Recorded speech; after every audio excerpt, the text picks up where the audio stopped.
Do you want to get your kids to cooperate with your instructions, but you find yourself endlessly battling your kids instead? Let's check out this video where I show you exactly how to set up an instruction routine that'll help your kids start cooperating both with your instructions and cooperating in life overall. Hi, everyone. I'm BJ Muir from JesusHelpMeParent.com, and I help you become the parent you want to become so your kids can be transformed into the people Jesus is calling them to be. So many times as parents, we find ourselves in the constant struggle of just trying to get kids to follow our directions. How many times have you found yourself repeating the same direction over and over and over again? Feel free to write in the comments a direction you find yourself endlessly saying time and time again. Wouldn't it be great if we had kids who would just cooperate, who would just do what they're told to do instantly, completely, and cheerfully? I hear you right now, probably telling yourself, not my kid. Yes, your kid too. You see, there's a lot of lies we believe as parents about our children, and those lies are self-fulfilling prophecies. They cause defeat to happen in family life. The big lie that we tell ourselves around this area is between not my kid and you know what? That's just how kids are. There's a lot of times where we tell us this lie, that's how kids are. But that's not what I see in scripture. And that's not what I see from real life when we work on this issue of cooperation. No, no, no. The truth is that Jesus has given us kids to raise and to train to walk in his ways. You see, if Jesus is truly as powerful as we Christians claim he is, we can't sit here and say that's just how kids are. It's not doing justice to Jesus for us to say that. And so tonight, I want to show you how you can get kids who will cooperate, but not just on the outside, but on the inside as well. You see, a lot of times when we're in this whole parenting thing, we end up focusing a lot on behavior and we just want our kids to behave. Man, if I could just get my kid to behave. I hear that countless times from families I work with. And I always challenge them to go a little bit deeper. It's not about can I get my kids to behave? It's about the heart. Jesus focuses on our hearts because he knows when he gets your heart, your behavior changes as well. So we want to focus our attention on our kids' hearts as well. That's the whole point of a heart-based approach to parenting. So let's talk a little bit about this whole idea of cooperation. You might hear us say the word obedience or to obey, and that's fine. I tend to favor the word cooperation because I like how cooperation isn't just do what I say. Co- Cooperation really does start to get at the attitude as well. Obedience does too. Biblically defined, obedience is talking about a child's attitude as well. But for our kids, a lot of times they hear cooperation a lot better with their ears. So, what is cooperation? Let's start out by defining that. Well, if we're going to define cooperation, basically it's following through on what you're told to do instantly, completely, and cheerfully. I know that last one, you're sitting there like, I don't think so. Come on, don't believe the lie. Stay with me here. Following through on what you're told to do instantly, completely, and cheerfully. That's cooperation. But you see, we can't just expect kids to jump up to this level of cooperation where they just do what we say. We need to kind of work our way there. I'm going to get my little white erase board out here and show you a little continuum, an obligation continuum. So let me just shift myself over here. So if I'm here on this little continuum here, cooperation is right about here.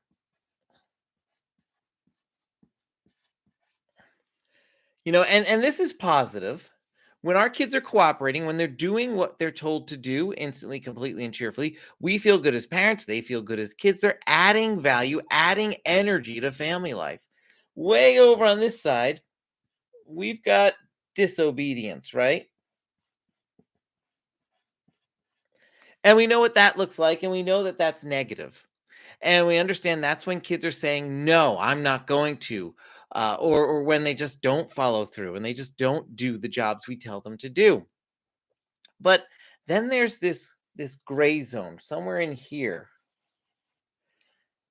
How many times have you found yourself as a parent saying to someone, he did what I told him to do, but man, he kind of like, he didn't finish the job really. Or, I told him to do this and, he only did this much, but I only did tell him that much. Or, he did it, but he kind of was mumbling and grumbling, had a bad attitude the whole time. Like, you feel like, yes, they technically were doing what I said, but they really did. Yeah, that's here. It's not disobedience. Your parenting instinct is correct. It's not disobedience. They're not flat out telling you no, but it's not cooperation either. We're going to call that compliance. Compliance is when, remember those three things I listed off? When you do things instantly, completely, and cheerfully. Compliance is when one of those three is missing. Now, we can go further up, and Jesus calls us as people and our kids as well to go further up than cooperation. But that's not the conversation we're going to have tonight. Let's just get up to cooperation right now. But a lot of us have kids stuck in this compliance phase. Here's how you know your kid's stuck in compliance phase. Let's say it's time to go out the door, whether that's to go off to church or to go to football or hockey or wherever you're headed out to. And you tell your kid, hey, grab your shoes, grab your coat, meet me at the door. We're about to leave. And you go running around doing those last 30 things that you have to do as a parent before you leave. And you come back 2 minutes later and your kid hasn't moved from the couch where they were playing their little video game or reading a book or whatever they were doing. So you say it again. Hey, I said, get your coat, get your jacket, get your something. Come on, we got to go. And you keep running around. Your kid's not moving. Or maybe they got up and they got their shoes and they brought them over to the couch, but they're not putting them on. They're back to reading or playing, whatever it might be. This goes on and on. After about 5 or 6 times of saying this, you're suddenly ready to rip your hair out. I need to grow the hair to rip it out. And you're screaming, come on, we gotta go. Right? Yeah, yeah. Your kid is somewhere between disobedience and compliance, barely at compliance, even. Right? That's the idea that you're there. So, how do we get this kid up to cooperation? Well, again, this isn't just how kids are. We need to practice routines. See, we want to look at how we give instructions and we want to start creating for ourselves a small script that fits our family for giving instructions. And we want to teach this to our kids so that when they hear us give instructions, they start hearing it as instructions and not just suggestions for life.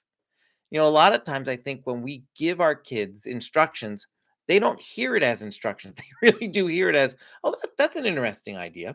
And they don't jump into action like we need them to at that point. So we want to create a basic instruction routine that starts to change the language we use with our kids so they understand this is an instruction and we expect follow through at this point. When we look at God's word, we can see he's done this in scripture himself. When you look in the Old Testament, when the Israelites are wandering around the wilderness and God has this cloud that settles wherever they're supposed to camp and then it comes up pillar of fire and they move on. That whole when you see the cloud moving, you move. When you see it settling, you set up camp. That was just Yahweh teaching his followers how to listen to his instructions, how to follow his directions. When he provided manna for them in the wilderness, it outright says right there in Exodus 16, only gather enough for that day, except for, before the Sabbath, you can gather some more there. But it says right there that Yahweh was testing them to see how well they followed instructions. Excuse me. When we look at First Samuel, remember Samuel, little boy, he's living in the temple there with Eli, and during the night he hears a voice calling his name, and he runs over to Eli, thinking Eli's calling him, and Eli tells him, "I'm not calling you." And after a couple of times, Eli finally says, "Samuel, if you hear this voice again, say, speak, speak, Lord, for your servant is listening." Yahweh was training Samuel to hear his voice. Those are all things we want to help our kids with as well. So we need to teach a better way. We need to teach our kids a better way to receive instructions and a better way that we're going to be giving instructions. So let me take you now through a very specific instruction routine that can work for your family. So, first of all, when we go to give instructions, there's a couple steps here.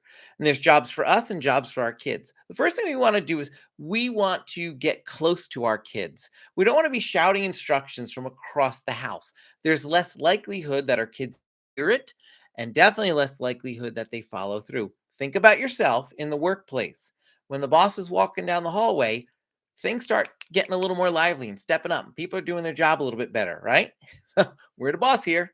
We're going to get closer with our kid, and we're going to come down to their level if they're smaller than us, for sure. But we're going to make eye contact. We're going to say their name, and we're going to give them an instruction. Now, even before we get that far, when we get closer, we want to take a second step here. We want to see if this is the right time for an instruction. Here's what I mean. Let's say you are just wanting your kid to put some shoes away, and you walk into the living room and you see your kid with their younger sister reading a book. And these two have been at war for like the last week. You've gotten no break from it. Is this a moment where the shoes need to really get put away, or could you wait 5 minutes? See what I mean? You wanna just evaluate the situation. Maybe they're in the middle of homework, and you walk in and see the homework getting done. This can wait. Other times, you're gonna see them doing things, and you're gonna say, "No, I want to interrupt that." The kids playing video games, they can hit the pause button and go do this and come on back. It might even be good and healthy for them to have to learn how to hit that pause button and accept someone else's instructions for a minute. So you're going to evaluate. You're going to get close. You're going to take a chance to evaluate there. Then you're going to call their name and you're going to expect them to come to you. And you're going to want them to say, "Coming mom" or "Coming dad." We want to get them to verbally say that because there's going to eventually be times where they're not in our eyesight. And we want them to orally say, "Coming mom, coming dad." And they're going to come on over. And you're going to tell them, very simple statement. Here's where you're given the instructions. Can you see how much you've already done? How different this is than just walking by and telling, "Hey, get your coat. We're leaving." We're going to walk over. We're going to say, "Okay, it's time for us to get going." And you're going to say their name. "Simeon, I need you. You need to get your coat and shoes on and meet me at the door now." We're going to say it in a friendly tone, but we're going to say the word now. It's basically name, instruction, and now. That way, this sounds different than a suggestion. We're helping our kid understand this has to happen now. A lot of times, in our efforts to be friendly as parents, we'll often phrase our directions as a question. We'll often say, "Hey, could you get your shoes on and jacket on now?" Well, if we asked it as a question, no's an okay response because we gave them an option, but we didn't mean it as an option at that moment. We meant it as a direction. If you work on just this one thing this week, you're going to find yourself right now, starting tomorrow morning, you're going to find yourself catching that question thing because this is just a common thing. We all do it. I catch myself even at times doing this. Instead of asking the question, state it as a statement. State your child's name, what you want them to do, and say the word now afterwards.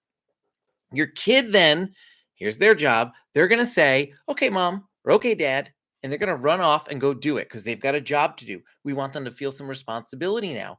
They're going to go off and do this now. But we want them to orally say, "Okay, mom," or "Okay, dad." And here's why. Because we need to know that they heard us. If they just turn around and run off, we don't know why they're running off. Are they running off to do the job? Are they running off because they don't want to deal with this? Why are they leaving? So we want to get them in the routine of saying, "Okay, okay, okay, mom, okay, dad." But we also want to tell them, when you're done, come check in with me. This is a powerful piece of an instruction routine, the check back in piece. Here's what happens. Your kid runs off, your kid does the job. They're supposed to come back to you and check in and say, "Mom, I'm all done. Dad, I'm all done." And then you say, "Great, let's go check the job." Now, if it's coat and jacket and shoes, you can check that right there because they're wearing it now. But let's say it was to put their shoes away or put a toy away. "I'm all done, mom. All done, dad. Great. Let's go check how it went." You're going to go check the closet where you wanted them to put their shoes, and let's say you see the shoes put perfectly in that closet just like you wanted on that little shoe rack that you bought at Bed Bath and Beyond for 19.99 minus $5 because you brought your coupon. And you go ahead, you check it. Oh, honey, now you get to give positive feedback and release them from responsibility. Great job. I love what you did here. Thank you for putting your shoes away. Go ahead, you can go back to playing. And they get this release of responsibility and they get to feel that weight lifted off of them. Great. But let's say you open the closet, you're like, my kid ain't putting it on the rack like I wanted them to. They're just throwing it in the closet, right? Give me a thumbs up if that's you. You're like, yep, my kid's just throwing it in there. This is all okay as well because you're going to go check in with them. They're going to come back and say, I'm ready. And you're going to go back and check. And you're going to say, hey, great job getting these shoes in the closet. But hey, I bought that lovely rack at Bed Bath and Beyond for 19.99 minus the $5 because I had the coupon. Go ahead, put those on the shelf for me right now. And now you're getting your kid to fix it up the right way, but you're getting to do it positively. Think of what happens if they don't check in. This is the power of the check-in. When your kid doesn't check in, they just do it and they run off back to playing. And you come along 2 hours later because you're a busy parent, you don't check up on everything right away, and you see the shoes just tossed into the closet. Do you respond with, oh, I'm sure my child didn't know better and I need to instruct them how to do this? No, no, I don't react that way. Your reaction typically is, I can't believe this kid. How lazy. Well, I told them, don't they know? I bought this rack. It's right here. And it gets negative. And now we're yelling their name. We can prevent all that negativity in family life if we just close up the instruction routine with this check in piece. And we tell our kids, this is, if they start saying things like, oh, well, don't you trust me? I completely trust you. This is for your benefit because you're still responsible. Let's say you put those shoes back perfectly. And then your sister goes in the closet and messes the whole closet up. Guess who's on the hook for it until you check in? Yeah, this is to help you out, buddy. So we want to include this check-in piece. It's a little bit of extra work, but man, does it save so much work in the long run. But that's the instruction routine we have here. And that's what's really going to start changing things to get kids to cooperate. Because we're gonna teach our kids this little routine. We're gonna tell them, hey, here's what we're gonna do now. We're gonna try this out. And you're going to work on cooperation. Instant, complete, cheerful. If one of those three isn't met, we're in compliance mode. We can talk another time about how we handle compliance mode too. So if you like this instruction routine, go ahead and hit that like button right now. And feel free when this video is all done recording to share this video with a friend of yours that you think might enjoy it as well. But let me talk to you about a couple of examples. I gave you the example of putting shoes away, but this also works for your morning routine. Go brush your teeth, comb your hair, and come back and check in with me. Go make your bed, put your jammies away, and come check in with me. Just having this set routine, you can give instructions a whole lot. And the more you practice it, the stronger your kid gets. But here's the power here. You're not just getting a kid to obey and do the thing because I said so. You better do it or else. No. We're working on the heart. We're working on cooperation, which is a transferable skill to lots of other areas of life. In fact, you're not just working on cooperation, you're working on responsiveness. When you call their name and they come, that's responsiveness. You're working on responsibility, you're working on thoroughness and diligence and accountability, even. These are all wonderful attributes of the heart that don't just work when I'm giving an instruction. They work when your kid has homework. They work at school. They work when they have a job. They work with their peers. They start working when they get into a conflict with their sibling. How much better would it be to have a kid who knows how to cooperate with you, so when they start getting into a fight with their brother or their sister, you can say, "Hey, let's work on cooperation here. How can we cooperate together to solve this problem?" And suddenly, you're tapping into the same skill, but you're just doing it in a different arena of life. So, this sounds great, doesn't it? I want you to try it out. And if you're sitting there thinking, I'd like to, BJ, I'm just not so sure, go for it. The one thing, though, that will prevent you from doing it is believing the lie that we started this with. This is just how kids are. And we settle for less than good. We settle for less than what Jesus wants from our kids, which is cooperation and even more. Again, we'll talk about that some other night. We want to believe the truth instead that Jesus has given us our kids to raise and to train to walk in his ways. Now, if you're wondering about some other lies that maybe you're believing about your kids or even about sibling conflict, I've got a free resource for you. You can grab it in the links down below this video. It's called Five Lies Parents Believe About Sibling Conflicts and the Truths That Change Things. Go ahead and grab it in the link down below. You're going to really enjoy this freebie. It's simple. It's got the five lies right there, five truths, and some reflection as well for you to kind of read through, see where you find yourself at in that resource, and start changing these lies that we all believe at different times about all of our children at different points in life. So, again, five lies that parents believe about sibling conflicts and the truths that change things up. And come on back here next Monday night, 9 p.m. Eastern Time. We're going to be talking about, remember we said instant, complete, and cheerful? This is the one everybody's like, I don't know how to do that. We're going to talk about that. How do we work on helping our kids respond with the right attitude?